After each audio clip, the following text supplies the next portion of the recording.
শামসুদ্দিন তুর্কি রহমাতুল্লাহি আলাইহি বললেন, ওনার পীর মুর্শিদে ওসিয়ত করে যাইতেছে, কথাটা গভীর মনোযোগ দিয়ে শুনবেন। শামসুদ্দিন, আমি যেই দিন পর্দা গমন করব, আমার জানা যেন কেউ না পড়ায়। হুজুর, তাহলে আপনারা জানাজা কে পড়াইবেন?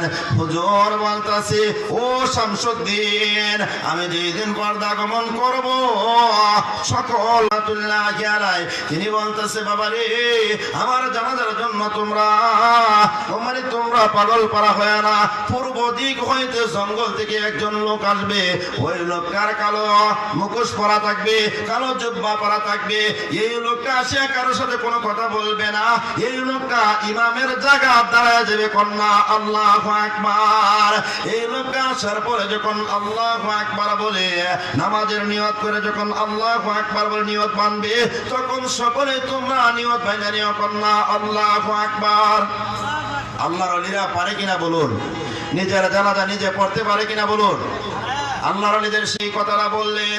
শামসুদ্দিন তুর্কি রহমাতুল্লাহি আলাইহি ওনার সকল ভক্ত মুরিদদেরকে জানায়া দিলেন, হুজুর কিবলা এইভাবে আমাকে ওসিয়ত কইরা গেছে, একদিন আল্লাহর ওলি হযরতে আলী আহমেদ আলাউদ্দিন সাবিরিয়ান সাবির রহমাতুল্লাহি আলাইহি ওনার পীর মুর্শিদ যা কিছু বইনা গেছে সকল ভক্ত মুরিদদেরকে এই কথা জানায়া দিলেন।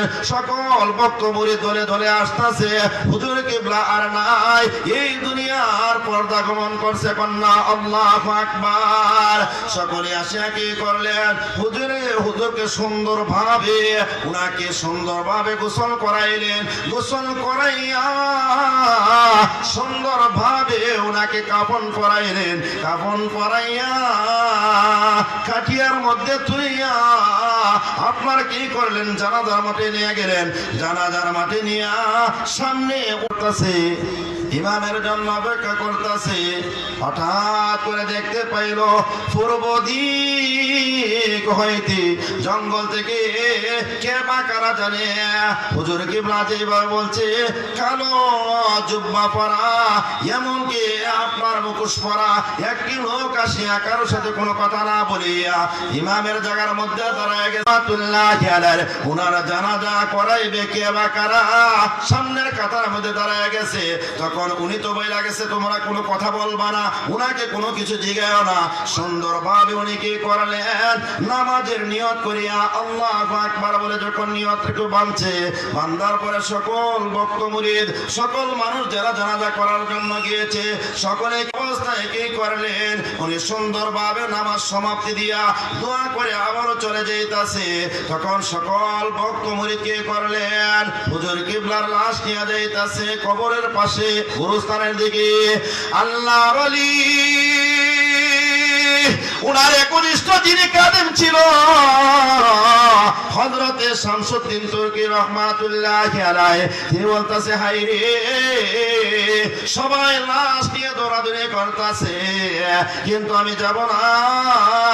আজকে যিনি আমার হুজুর কিবলার জানাজা পড়াইছে, ওই লোকটা কে বা কার আমার চিনার দরকার।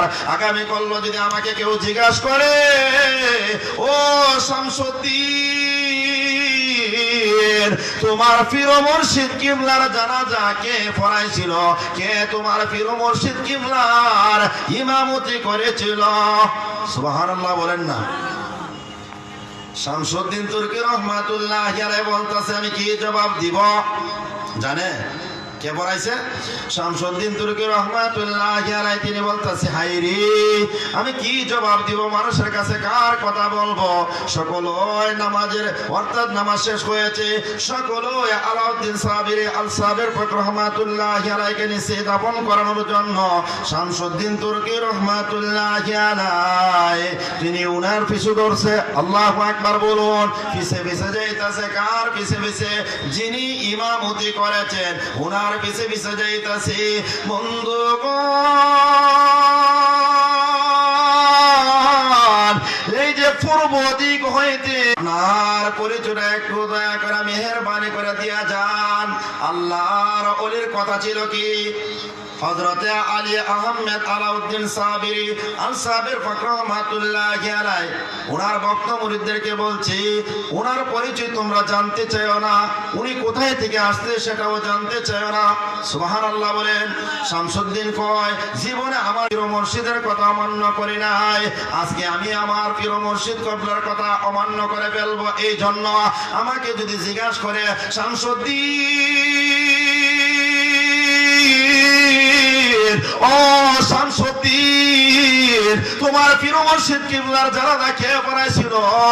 শামসুদ্দিন, তুমি কি জবাব দিবা?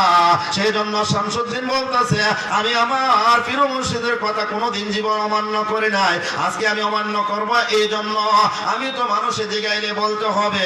শামসুদ্দিন ওনার পিছু ছুটছে, যাইতে যাইতে যাইতে যাইতে আপনার ওই জঙ্গলের মধ্যে ঢুইকা যাইবে। এমন অবস্থায় শামসুদ্দিন ওনার পিছু পিছু ডাকতেছে আর বলতেছে, হুজুর একটু মেহেরবানি করে দাঁড়ান, হুজুর একটু মেহেরবানি করে দাঁড়ান। কন্যা আল্লাহু আকবার। বন্ধুরারি আমার ও বীরপাশা গ্রামের ভাই বাবাজিরা, মা বোনেরা গো, আল্লাহর ওলিরা কেমন? আমরা কিন্তু আল্লাহর ওলিদেরকে চিনি না। আল্লাহর ওলি শামসুদ্দিন তিনি কি করলো? উনি কিন্তু ওনার কদমের মধ্যে ধরে ফেলছে, ধরে বলতেছে, হুজুর একটু মেহেরবানি করে দাঁড়া। কিছু বলেন নাই। ও বাবা, তুমি কেন আমার কদমের মধ্যে ধরে ফেলেছো? শামসুদ্দিন বলতেছে, বাজানো, আমার পীর মুর্শিদ কিবলা এইভাবে ওসিয়ত করে গেছিল, কিন্তু আমার পীর মুর্শিদ কিবলার কথা আমি জীবন অমান্য করে নাই, আজকে এই জন্য অমান্য করতেছি। আগামী করলো যদি আমাকে কেউ জিজ্ঞাসা করে, ও শামসুদ্দিন, তোমার পীর মুর্শিদ কিবলার জানাজা কে পড়াইছিল, আমি কি জবাব দিব? সেই জন্য আপনার পরিচয়টা আপনি আমার কাছে একটু কইলা বইলা যান। আমরা সুবহানাল্লাহ। আল্লাহর ওলি, আল্লাহর ওলিদের কেরামত দেখেন। আল্লাহর ওলি যার জানাজা পড়াইছে উনি আর কেউ নয়, তিনি ডাক দিয়ে বলতেছেন, শামসুদ্দিন, ও শামসুদ্দিন, আসরে তুমি আমার সামনে আসো। তোমার পীর মুর্শিদ কিবলার জানাজা কে পড়াইছে তুমি দেখা নাও। তোমার পীর মুর্শিদ কিবলার জানাজা কে পড়াইছে তুমি একটা নজরে দেখা নাও, ওনার পরিচয়টা তুমি নিয়ে যাও। কন্যা আল্লাহু আকবার। বাজানো, শামসুদ্দিন তুর্কি রহমাতুল্লাহি আলাইহি ওনার সামনে গেছে, যাওয়ার পরে উনি কি করলেন, ওনার মুখটা চেহারাটা আপনার ডাইকা রাখছিল কালো মুখোশ পইরা, তখন কালো মুখোশটা যখন টান্ডা খুলছে, বলে আমরা এখন মাস্ক দেই কিনা বলুন? তো অনেক সময় মাস্ক দিলে কিন্তু আপন মানুষটা চেনা যায় না, ঠিক কিনা বলুন? হ্যাঁ, মহিলারা স্কার্ফ দিয়ে মাথার মধ্যে, তখন আপন মহিলা মানে আপন যারা, উনি হইলেন হযরতে আলাউদ্দিন আল সাবির ফকর রহমাতুল্লাহি আলাইহি। কন্যা উচ্চ আওয়াজে আল্লাহু আকবার। বন্ধুরা গো, আমার গভীর মনোযোগ অন্তরের কান লাগান। বাজানে রে, যিনি জানাজা পড়াইছেন, যা বলুন, আল্লাহর ওলিদের কেরামতকে মানতে হবে। যেমন নবী পয়গম্বররা যাহা কিছু অলৌকিক ঘটনা দেখাইছে সেটাকে বলা হয় মুজিজা, আর আল্লাহর ওলিরা যাহা কিছু অলৌকিক ঘটনা দেখাইছে বা পৃথিবীতে দেখাইবে সেটাকে বলা। ও বাতিজা, তুমি কি আল্লাহর পয়গম্বর কিনা? তুমি কি সত্য নবী কিনা? তখন আল্লাহর নবী বললেন, আমি সত্য নবী, আমার কালেমা সত্য, আমার আল্লাহ সত্য। আবু জাহেল্লা বলতেছে, ও বাতিজা, তুমি যদি সত্য নবী হয়ে থাকো, মুহাম্মদ, এতদিন মনে করেছি তোমার জাদু শুধুমাত্র জমিনে তাকে, এখন দেখতে পাইলাম তোমার জাদু আসমান পর্যন্ত ছয়। নাউজুবিল্লাহ বলেন, নাউজুবিল্লাহ। তোমার জাদু কোথায়? আসমান পর্যন্ত ছয়। বন্ধুগণ, আল্লাহ যাকে হেদায়েত না করে পৃথিবীর কোনো মানুষ নাই তাকে হেদায়েত করার মতো, ঠিক কিনা বলুন? যার অন্তরের মধ্যে মর মেরে রাখছে, এই মর কন্ডানো সম্ভব না, কন্ডানো সম্ভব না। আর একদিন আবু জাহেল্লা বলতেছে, বাতিজারি, ও ভাতিজা, তোমার কাছে জানার বিষয়। ও ভাতিজা, আমার হাতের মধ্যে, আমার মুষ্টির মধ্যে কি আছে তুমি যদি বলতে পারো, ও ভাতিজা, আমি তোমার কালেমা পয়রা তোমার উপরে ঈমান আনবো। আল্লাহু আকবার বলুন। মায়ার নবীজি ডাক দিয়ে বললেন, ও চাচাজি, আপনার হাতের মুষ্টির মধ্যে কি আছে এটা কি আমার ফাঁক জবান দিয়ে বলবো, নাকি আপনার হাতের মধ্যে কি আছে এটা দিয়েই বলাইয়া দিব? কন্যা সুবহানাল্লাহ। কি আছে এটা দিয়া যদি তুমি বলতে পারো, এটাকে দিয়া যদি তুমি বলাইতে পারো, তোমার উপরে ডাবল ঈমান আনবো। বলুন না সুবহানাল্লাহ। তোমার উপরে কি করব? ডাবল ঈমান আনবো। আল্লাহর নবীজির মুজিজা দেখে হাতটা বাড়াইয়া এই শাহাদাত আঙ্গুলটা দিয়া আবু জাহেলের হাতের দিকে ইশারা করছে। ইশারা করার সঙ্গে সঙ্গে আবু জাহেলের হাতের মধ্যে ছিল কি? ওই পাথরে জবাব দিতাছে। মুরুর পাথরে জবাব দিল, সাল্লু আলা মুহাম্মদ। মুরুর পাথরে জবাব দিল, সাল্লু আলাইহি। আমি পাথর হইয়াও নাকে চিনি, তিনি আর কেউ নয়, তিনি হইলেন আখির নবী হযরত মুহাম্মদ মুস্তাফা সাল্লাল্লাহু তাআলা আলাইহি ওয়াসাল্লাম। সুবহানাল্লাহ। মুরুর পাথররা চিনছে, গাছ গাছালা, বিকলতা সব কিছুই আল্লাহর নবীকে চিনছে। আজকে বর্তমান সমাজের মধ্যে কিছু কিছু মানুষ আছে নবীকে নিয়ে তামাশা করে। নবীজির তুতু মুবারকের মতো না, নবীজির হিঙ্গিল মুবারকের মতো না, নবীজির মতো বলাটা কাফের হয়ে যায়। ঠিক কিনা বলুন?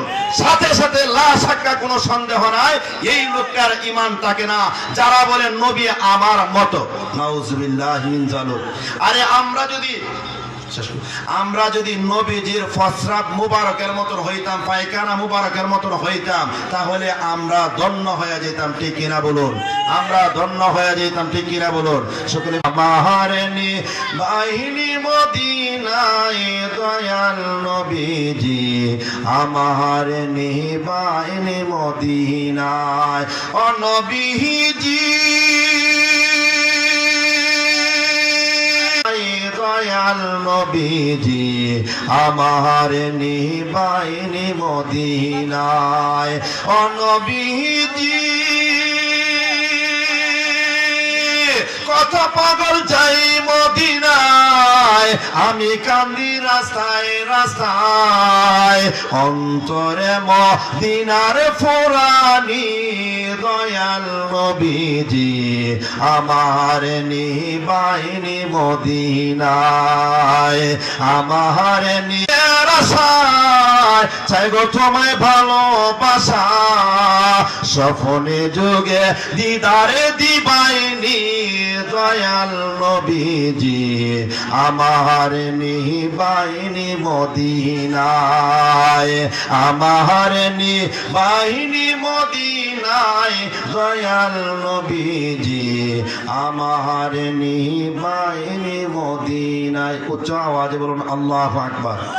যাই হোক, বললো আসতাম তো আপনাদের কাছ থেকে আমি দোয়া চাই, কারণ আমি অপারেশনের রোগী। আপনারা আমার জন্য কাজ করে দোয়া করবেন।